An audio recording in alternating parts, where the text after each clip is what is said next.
Je vous présente ici donc un site très important, un site très bien fait, un site bien clarifié et un site complet qui donne des informations donc sur l'ellipse. Bon, il existe sur d'autres courbes, mais en tout cas ici, ce qui m'intéresse le plus, c'est l'ellipse. Ils vont donner un maximum d'informations sur l'ellipse et c'est pas. Si je vous propose ce site-là, c'est parce qu'en fait justement, il vous donne de nombreuses informations concernant l'ellipse. Alors, on a déjà d'où vient le nom ellipse, du grec elepein, manqué, du nom donné par Apollonius de Perge. Alors ça, c'est l'équation réduite, vous la connaissez. On a le A demi-grand axe, elle est horizontale, hein, A est plus grand que B. On a le C, qui a racine carrée de A carré moins B carré, qui a demi-distance focale, parce que la distance focale vaut 2C. On a l'excentricité qui vaut C sur A, le paramètre qui vaut B carré sur A. On a le coefficient d'aplatissement, qui est B sur A. Alors soit c'est des carrés sur c'est des carrés sur une valeur, ou soit c'est une valeur sur une valeur. Alors ici, B sur A, c'est une valeur sur une valeur, c'est B sur A, qui est le coefficient d'aplatissement par rapport au cercle de rayon A. Alors vous avez les foyers de l'ellipse qui sont en C0 moins C0.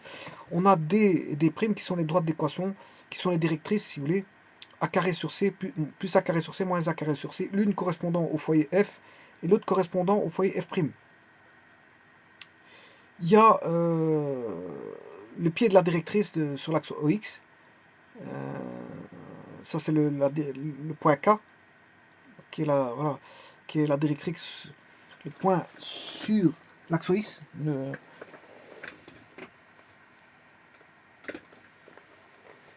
point K est sur OX. OX, c'est la directrice, voilà, qui est sur. C'est le pied de la directrice. C'est le pied de la directrice. Et alors, vous avez une distance FK, F étant le foyer, bien sûr, qui vaut B carré sur C. À ne pas confondre avec B carré sur A. B carré sur A, c'est le paramètre. B carré sur C, c'est la distance du foyer au pied de la directrice. Et le A carré sur C, ben, c'est la directrice. Donc chacun a son... Il y a le B carré sur C, A carré sur C, B carré sur C. Alors si vous faites A carré sur C, vous avez la directrice. B carré sur C, vous avez la distance FK. Et si vous faites B carré sur A, cette fois-ci, vous avez le paramètre. Alors, paramétrisation cartésienne, ben, vous connaissez l'équation de l'ellipse. C'est x égale a cos t, y égale b sin t. Et si c'était un cercle, c'est x égale a cos t, y égale a sin t. Si vous avez un cercle trigonométrique, le a vaut 1, on a le x mesure le cosinus et le y le sinus. Alors, on a l'équation polaire qui est ρ est égal à b sur racine carrée de b carré cos carré θ plus a carré sinus carré θ. Si on avait un cercle, on aurait bien sûr a carré cos carré θ plus a carré sinus carré θ, on pourrait sortir a carré, mettre en évidence, on aurait a cos carré plus sin carré, ça fait 1. On aurait racine carrée, je dirais plutôt a vaut b, j'aurais remplacé par b ou a, peu importe. Donc j'aurais soit b ou a. De toute façon, ça va simplifier. Le ρ, il va simplifier avec a ou b, suivant que vous avez choisi a ou b. Si vous avez choisi a en dessous, vous avez a sur b divisé par a, le rayon vaudra b. Et le rayon vaudra A parce que B vaut A. Ou alors si vous remplacez, si vous avez A carré en dessous, vous pouvez mettre A carré. Vous avez racine carrée de A carré, vous avez A. Vous divisez A, AB sur A, ça fait B. Et si vous remplacez en dessous par racine carrée de B, vous allez avoir A. Donc soit vous avez A, soit vous avez B, mais dans tous les cas de figure, le rayon vaut A et qui est égal à B. A vaut B. Alors que vaut l'équation polaire vaut B sur racine carrée de 1 moins E carré, E étant l'excentricité de cos carré θ.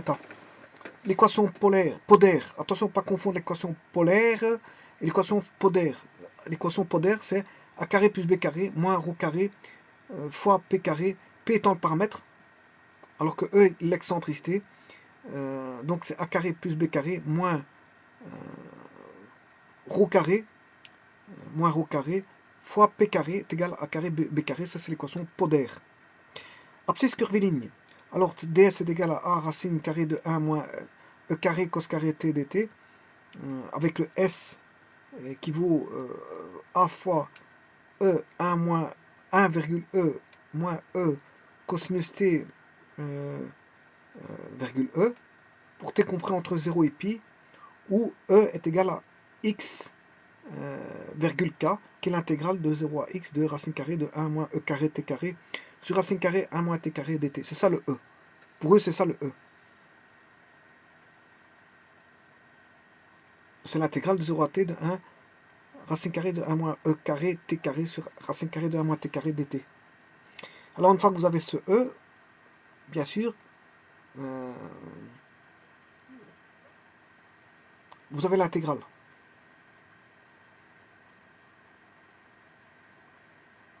Alors le 1e, premier grand E, 1e, 1 petit e, ben, le x vaudra 1 et le k vaudra e. Donc vous devez remplacer de 0 à 1, ce sera l'intégrale de 0 à 1. Là,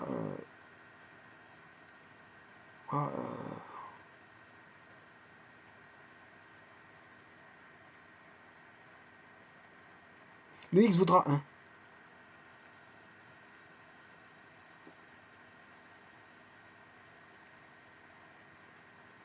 Voilà. Ça c'est l'abscisse curviligne. Donc on sait trouver, si vous voulez, la valeur de S. La valeur de S, par intégration.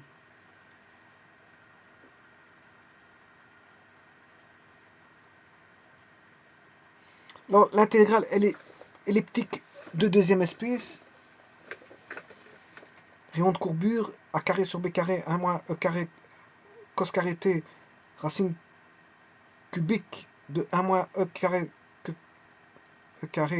cos carré t au carré, ce qui fait a carré sur b4 exposant n cube, où n est la distance m au point d'intersection de la normale avec OX. Alors l'équation bipolaire, c'est mf plus mf' égale 2a. Ça c'est l'équation bien sûr de, comment on appelle ça, par définition, hein. La somme des distances du foyer à l'ellipse, la somme des distances des foyers à l'ellipse est égale à une constante. Cette constante, ça vaut 2a.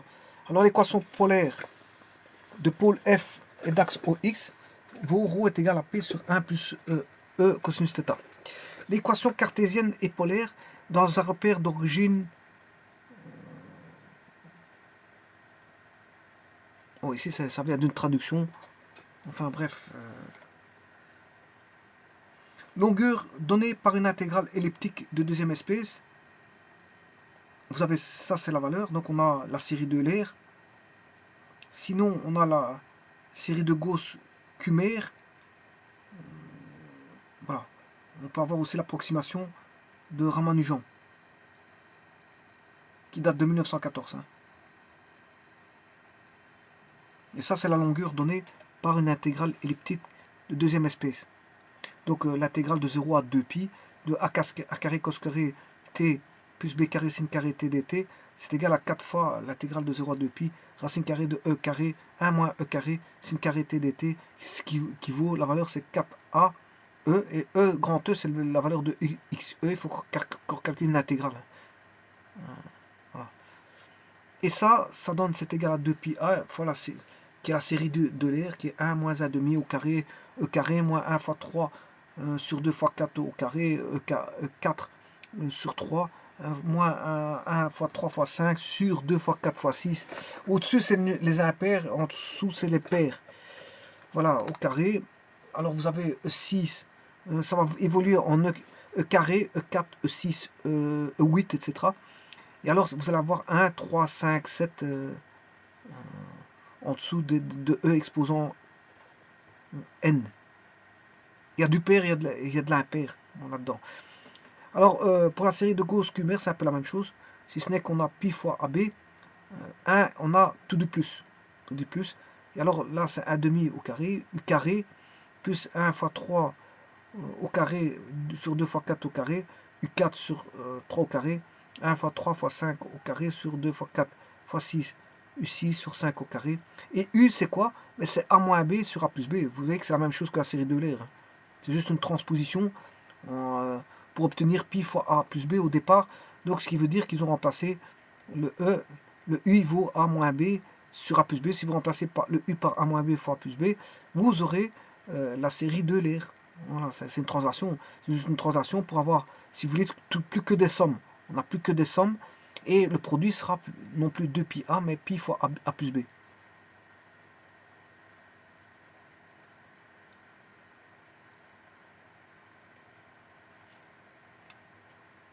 Et en dessous, vous avez L qui est beaucoup plus grand ou égal à 2 pi fois 3a plus b, moins 2 racine carrée de a 3 fois 3b sur 4 fois 3a plus b sur 4. Et ça date de 1914, c'est une approximation de Ramanujan, et vous voyez que les séries au-dessus sont plus... Voilà.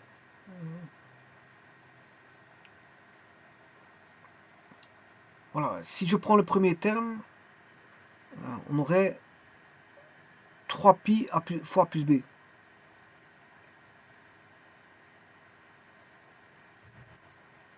3 pi fois a plus b.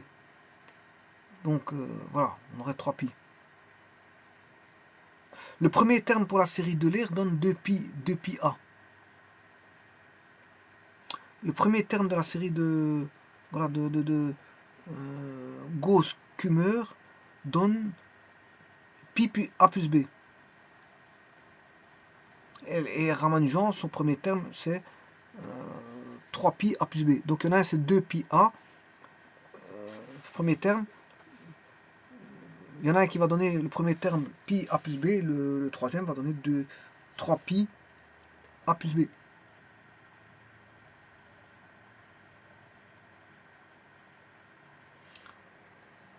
Voilà, ben, ça c'est une approximation qui date de 1914, donc c'est tout à fait normal qu'il soit quand même loin des autres.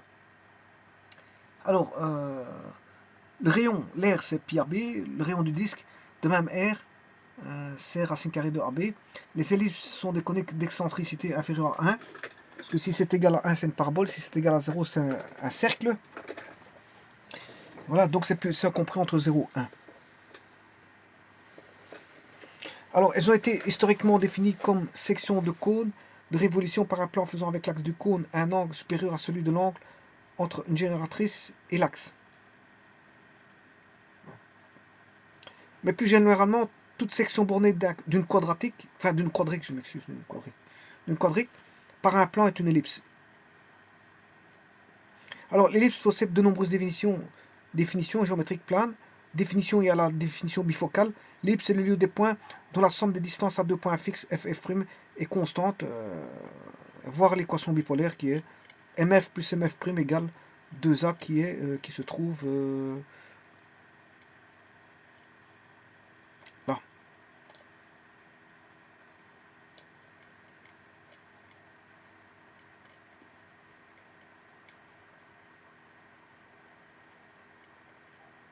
On peut aussi voir ces définitions comme le lieu des points dont la distance moyenne à deux points est constante. C'est normal parce que si vous faites mf, vous prenez mf plus mf', vous divisez tout par 2. Si vous divisez par 2, ça fait a. Donc mf plus mf', c'est la moyenne. Hein. Si vous faites mf plus mf' sur 2, vous avez la moyenne. Donc mf plus mf' sur 2 vaudra a. Donc c'est une deuxième définition.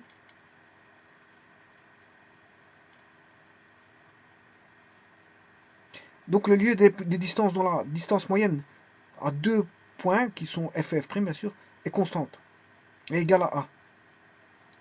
Application, entre deux pylônes, ce téléphérique décrit un arc d'ellipse. Ouais, parce que... Ouais, ça décrit un arc d'ellipse. La construction des foyers est directrice de l'ellipse, définie comme section d'un cône, est donnée par le théorème de Dandelin, illustré ci-dessous. Donc, les deux sphères inscrites dans le cône et tangentes au plan de l'ellipse sont... donc, on a deux sphères, hein, là. Vous avez une sphère au-dessus, une petite sphère au-dessus.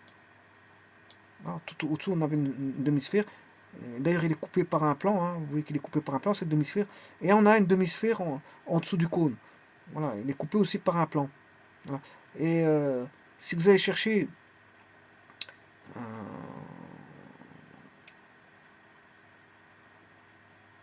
Donc les deux sphères inscrites dans le cône et tangentes au plan de l'ellipse le sont au foyer de celle-ci. Donc on a une tangente, voilà.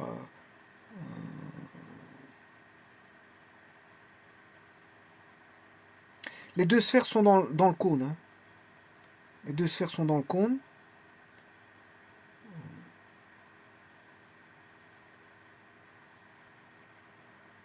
Et ces deux sphères sont tangents, donc tangents au plan de l'ellipse.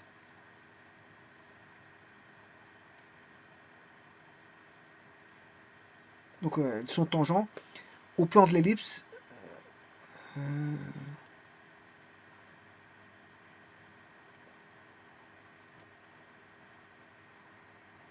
Donc les deux sphères, si je suis en train de lire, les deux sphères inscrites dans le cône et tangents au plan de l'ellipse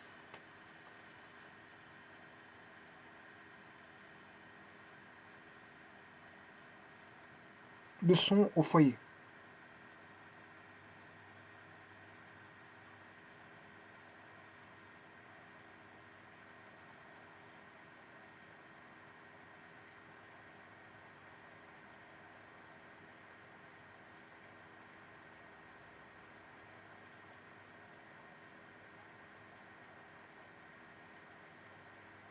Oui, c'est parce qu'on a une petite boule et une grosse boule. Et voilà, on a un plan tangent. Et ce plan tangent de ces deux boules, en fait, il y en a un qui sera, il sera tangent à un des foyers, l'autre il sera en tangent au second foyer. Donc voilà, donc les deux sphères seront tangents au foyer. Pour la grosse sphère, ce sera un foyer que je vais appeler F', et l'autre ce sera F, enfin je dirais F qui est en bas, c'est la grosse sphère, et le F' qui est au-dessus, c'est la petite sphère. Donc voilà, ils sont tangents, la petite sphère sera tangente au plan, de l'ellipse en F', alors que la grande sphère sera tangente au plan F. On a bien sûr une sphère qui est oblique. Hein. Enfin, je m'excuse, un plan qui est oblique. Hein. Un plan qui est oblique. Voilà. Donc on a une inclinaison du plan de coupure du cône, et donc on a bien une ellipse. Hein. On a bien une ellipse. Parce que justement, si vous coupez droit par un plan droit, vous aurez un cercle. Voilà. Et les deux, là, à ce moment-là, si vous avez un cercle, les deux sphères vont couper au centre du cercle. Les deux sphères vont couper au centre du cercle. Mais là, les deux sphères, la petite et la grande, il y en a une qui va couper au foyer, et l'autre au premier foyer, l'autre au second foyer. C'est juste ça.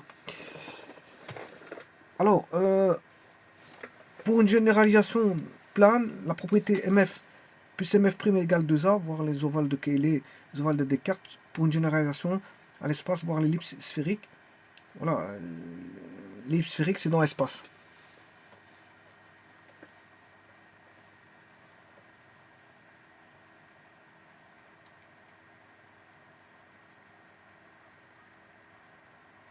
L'ellipse est le lieu des points M tels que la tangente en M à ce lieu et la bisectrice extérieure de l'angle F'MF. F'MF, c'est une définition. Voilà, c'est une autre définition. L'ellipse est le lieu des points M tels que la tangente en M à ce lieu et la bisectrice extérieure de l'angle F'MF. C'est la prochaine vidéo que je ferai, c'est sur ça. Sur la bisectrice extérieure, une façon de construire la bisectrice.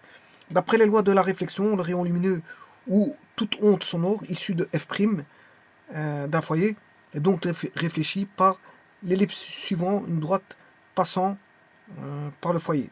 Dans le métro par exemple, deux personnes situées aux deux foyers de la voûte elliptique peuvent converser d'un quai à l'autre sans être entendus. Donc pour autant qu'ils se placent tous les deux au foyer. Des salles de l'abbaye de la Chaise-Dieu pour confesser les lépreux ont une curieuse propriété. Des chuchotements à tel endroit sont clairement perçus en tel hôte et pas ailleurs. Donc ça permet de converser entre deux personnes de manière sans que les autres puissent vous écouter. Même chose au couvent du désert des Lions, près de Mexico, galerie des soupirs, au musée du Louvre, à la cathédrale d'Agrigente en Sicile, etc., etc. Bon, c'est des lieux pour converser, je veux dire, de manière sans être entendu par d'autres personnes, mais pour parler entre deux personnes.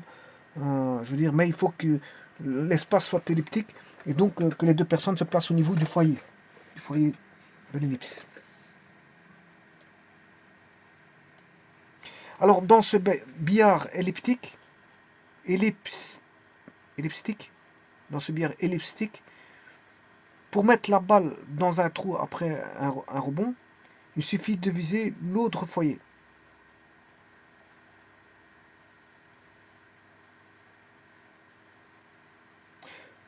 Ce que ne fait pas la personne sur la photo.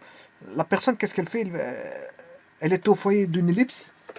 Ouais, c'est un billard elliptique. Elle est au foyer, un des foyers en tout cas. Elle vise directement le trou. Elle veut faire entrer directement la boule dans le trou. Alors que c'est pas comme ça qu'il faut faire, hein.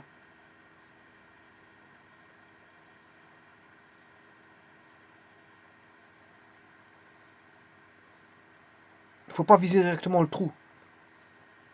Il faut aller frapper un endroit exact de l'ellipse pour que, bien sûr en ligne droite, donner en ligne droite, mais il y a une coordonnée précise de l'ellipse qui va retransmettre, si vous voulez, la boule dans le trou. Mais il faut connaître cet endroit. Bon, les joueurs de billard, ils connaissent, je veux dire, et ça, bon, maintenant, dans les tables rectangulaires, c'est pareil, les coups qu'ils donnent, ils savent tout. Bon, tout est calculé dans leur cerveau, hein. Tellement qu'ils ont joué au billard, ils savent tout. Tout ce qui se passe, ils savent bien quel angle donner, les effets qu'il faut faire pour faire entrer voilà, une boule voilà, dans un trou. Alors, autre application en tout point de l'ellipse, de départ, l'ellipse symétrique par rapport à la tangente en M et l'ellipse de foyer des points G et G' vu ci-dessus lors de la construction des trois barres. Bon, ici, c'est. Alors, là, ça donne le milieu de la bielle GG', donne ce qu'on appelle une courbe de Booth. Et la courbe de Booth, elle est là, avec ces équations. Il y a un epsilon, hein. Il y a un epsilon, voilà. Suivant epsilon, 1 pour les ovales, prendre 0 pour. Enfin, B compris entre 0 et A. Et epsilon égale moins 1 pour les limniscates. Voilà.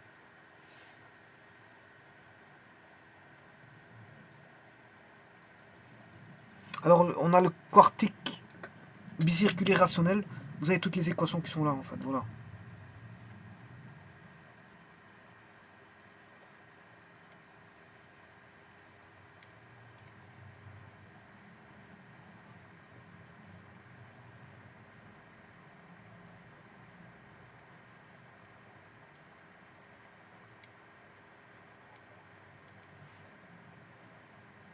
On a les sisoïdales.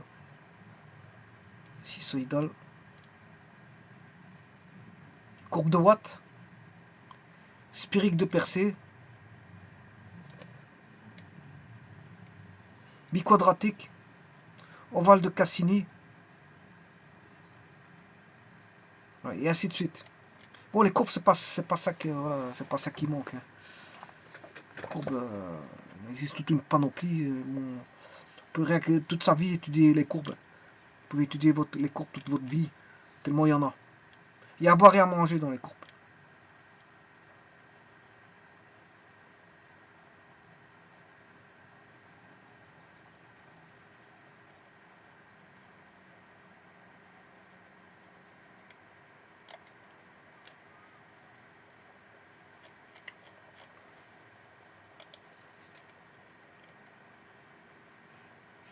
Un autre mouvement. Là, on a la propriété de roulement sans glissement parce que les deux ellipses sont les mêmes. Deux ellipses, c'est ce qu'on appelle la propriété d'isotrépance.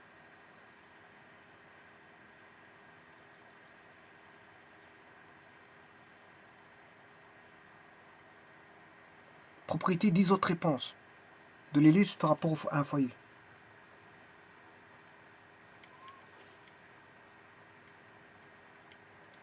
Alors bon, je vous invite à aller voir tout ceci. Et ils vont vous parler aussi des... vous savez consulter comme moi, donc le lire comme moi. Là, il vous parle de définition par affinité, affinité de cercle. Donc, il vous parle des affinités.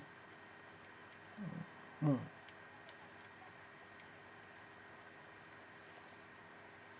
Définition trochoïdale. L'ellipse est une hypotrochoïde avec un cercle roulant de rayon moitié de celui du cercle de base. Composition de deux mouvements circulaires de même vitesse angulaire de sens contraire. Ça, c'est une définition trochoïdale. Bon, il y a des autres définitions. L'ellipse est le lieu des points d'un segment dont les extrémités se déplacent sur des droites non parallèles et d'ailleurs de tout point lié à ce segment, d'où la construction dite de la bande du papier.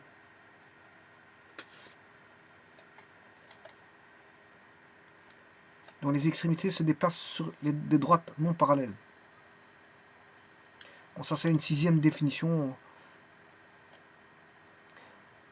Définition par affinité de cercle, l'ellipse est l'image par affinité du cercle principal COA et aussi par l'affinité AB. Donc l'affinité ici c'est BXAY. Il y a un rapport BX sur AY.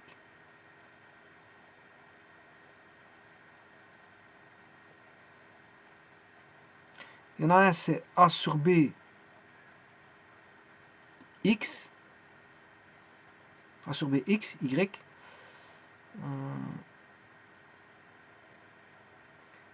Donc j'imagine que l'autre c'est... Ben, ça je verrai. Parce que s'il n'explique pas très bien l'affinité, mais je verrai l'affinité, parce que bon, je vais voir ça.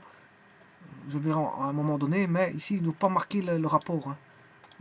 L'affinité existe avec un rapport d'affinité, mais ici je ne l'ai pas, ce rapport d'affinité.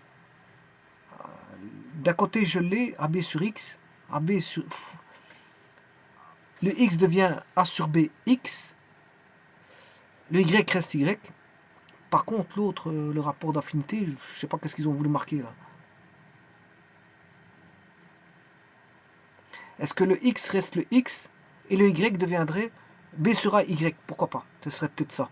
Voilà, le X reste X et le Y deviendrait B sur A Y.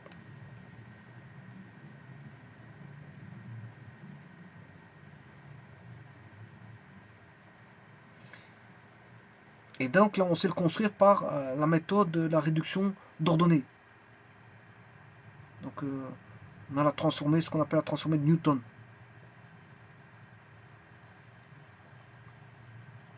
Transformée Newton de deux cercles concentriques. Je vous montrerai en temps opportun ce que c'est que l'affinité. Bon, ici, bon, ils expliquent à leur façon. Je montrerai mieux que ça. Plus généralement, toute application affine transforme un cercle en une ellipse. En voici l'application. Et donc là, il y a une latte qui permet de faire ça. Cette latte-là permet de faire ça. Cette latte.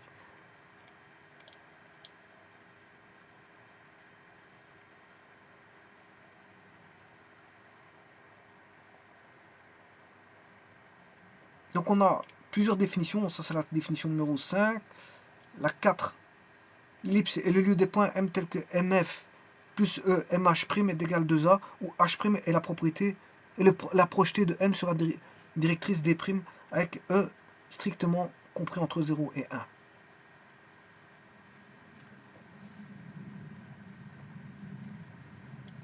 Ouais, il existe plusieurs définitions. 4 définitions par foyer directrice non valables pour le cercle. L'ellipse est le lieu d'un point M tel que MF sur MH égale E, où H est la projetée de M sur la directrice D avec E strictement compris entre 0 et 1. Bon, ça c'est 4. Définition tangentielle par antipodère du cercle. L'ellipse est l'enveloppe de la perpendiculaire en I et de la droite F1, I décrivant le cercle principal CO, autrement dit l'antipodère de ce cercle par rapport à F, ou encore l'enveloppe de la médiatrice du segment Fn n décrivant le cercle directeur, c'est f2a, qui est donc l'orthotomique de l'ellipse par rapport à f. Voilà, et vous avez plusieurs définitions ici. Hein. Vous choisissez, ouais, voilà une 8e définition. Tout droit passant par le centre de l'ellipse, diamètre de cette ellipse et axe de symétrie oblique de l'ellipse, la direction de la symétrie étant donnée par les tangentes à l'intersection de l'axe avec l'ellipse, le diamètre parallèle à cette direction est lui aussi axe de symétrie oblique, la direction étant parallèle au premier diamètre, et les deux diamètres sont déconjugués. Réciproquement, tout convexe ayant des complexes de symétrie oblique dans toutes les directions a pour bord une ellipse. Voilà, x égale a cos t, y égale b sin t. C'est notre définition, hein, pourquoi pas. 9. L'ellipse est un cas particulier de courbe de Lissajous. Alors, les cercles de courbure au sommet se construisent très simplement et permettent une construction approchée de l'ellipse.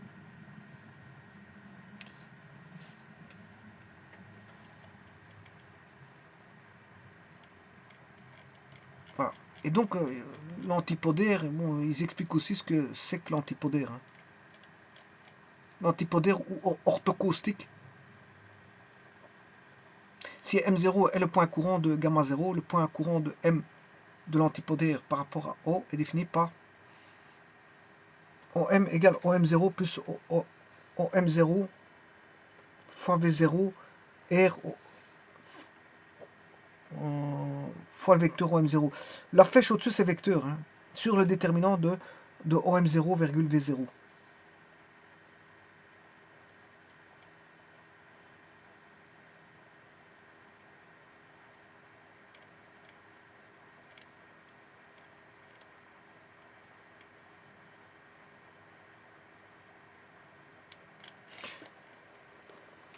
Donc vous avez vu que ce site-là, il y a même les cours de Booth. Ça, je vous ai montré les cours de Booth.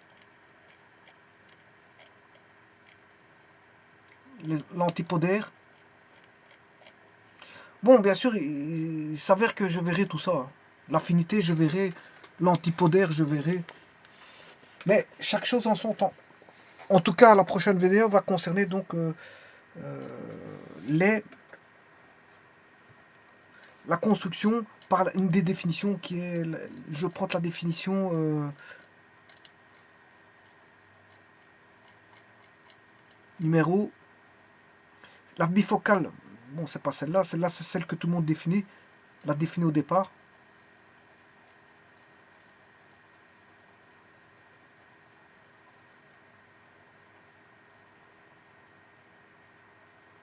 Ça, c'est la deuxième définition par courbe. Définition par courbe d'équidistance entre un point et un cercle, autrement dit, comme isotèle de cercle. L'ellipse est le lieu des points équidistants d'un cercle appelé cercle directeur de centre,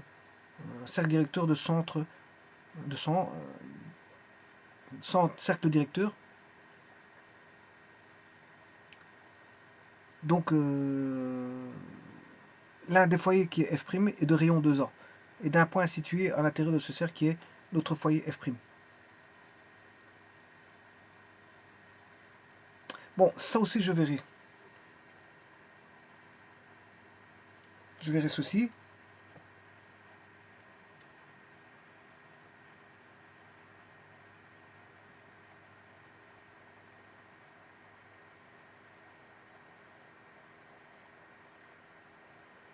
Je verrai ceci. Bon, je disais que j'allais faire la prochaine vidéo sur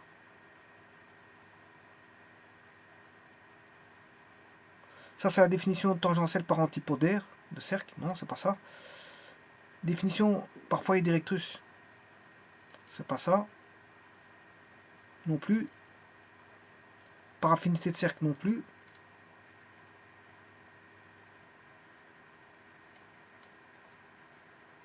Trochoïdal, je ne sais pas ce qu'il est passé là avec la bisectrice. Je vais refaire un reparcours. Bifocale, c'est pas celle-là. Trochoïdal non plus, c'est la dernière.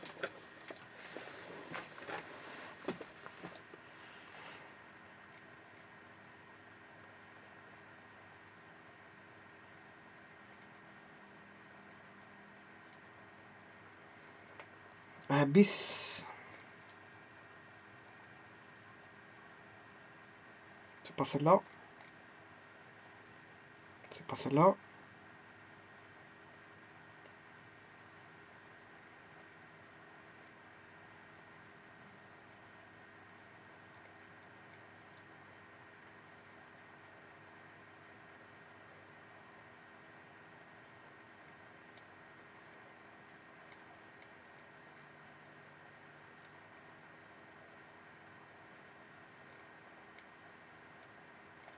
Je ne sais pas ce que j'ai vu ça.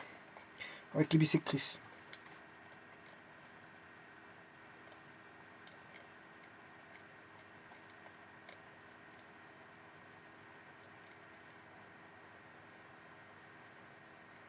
Ah, c'est la bifocale. C'est pas ça.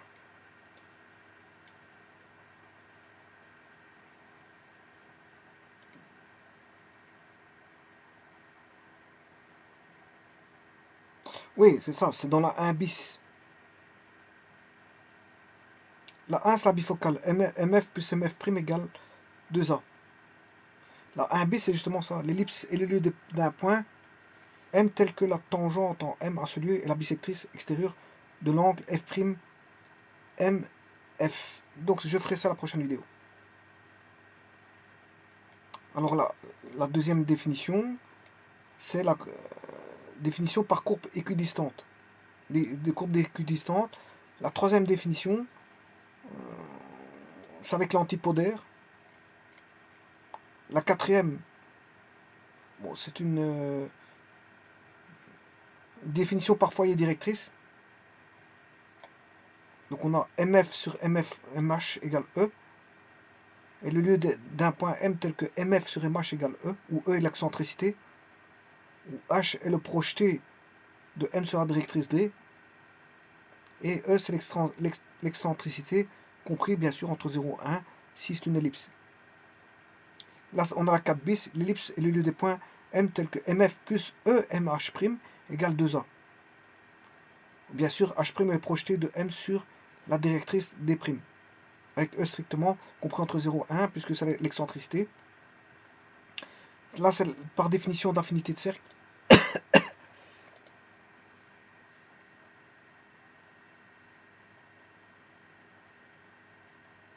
Et l'ellipse est dans ce cas-ci la transformée de Newton. La sixième définition, l'ellipse est le lieu d'un point d'un segment dont l'extrémité se déplace sur des droites non parallèles. C'est la construction dite de la bande de papier. Définition trochoïdale, l'ellipse est une hypotrichoïde avec un cercle roulant, donc de rayon moitié de celui du cercle de base. La huitième définition, définition par diamètre conjugué. La neuvième, cas particulier de la figure de Lissajous. Je crois qu'il n'y a que 9 définitions, mais c'est déjà bien.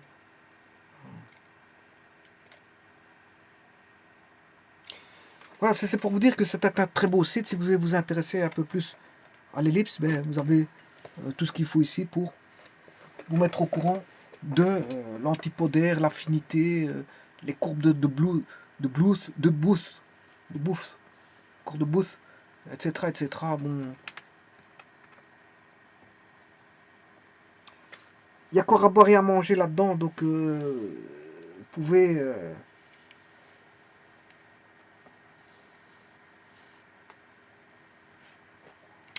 visiter ce site. Il est très bien fait. Voilà, il donne pas mal d'explications ainsi que certains mouvements caractéristiques au travers de bras de levier. Je vous remercie.